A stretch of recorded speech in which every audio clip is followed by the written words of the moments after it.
Question number 2 on the quiz. We were given a position function, s of t equals 2 sine t plus 3 cosine t.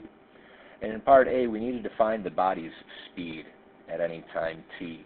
Okay, so we need to know the relationship with the position function and speed.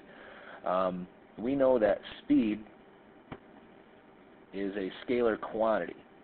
All we're concerned with is the magnitude, the size. How fast are we going? We're not concerned with the direction.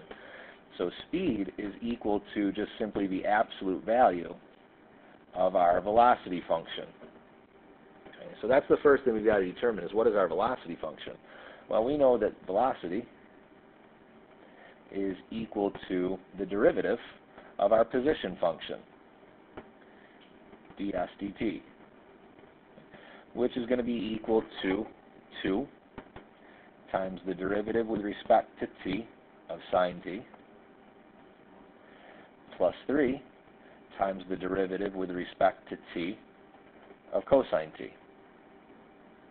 So our velocity function is going to be the derivative of sine is cosine, so 2 cosine t,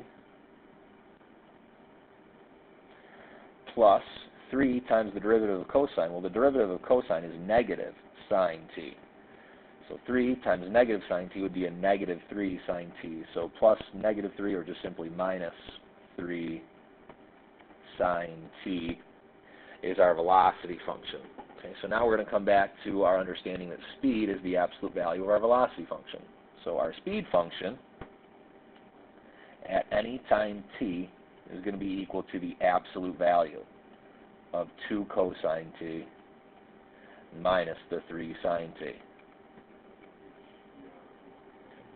Part B, they want us to find the body's acceleration at a specific time now, pi over 4. So again, knowing the connection between these, acceleration is equal to the derivative of our velocity function with respect to t. Okay. So that would be equal to 2 times the derivative with respect to t of cosine t minus 3 times the derivative with respect to t of sine t. Okay. So our acceleration function, a of t, is going to be equal to, again, the derivative of cosine is negative sine, times 2 would be negative 2 sine t. The derivative of sine is cosine. Cosine t times 3 is 3 cosine t, so minus 3 cosine t. So our acceleration is negative 2 sine t minus 3 cosine t. They wanted this at a specific time, though, now. So now we're going to replace t with pi over 4, and we're going to simplify that down. So we're going to get negative 2. The sine of pi over 4 is a 45-degree angle.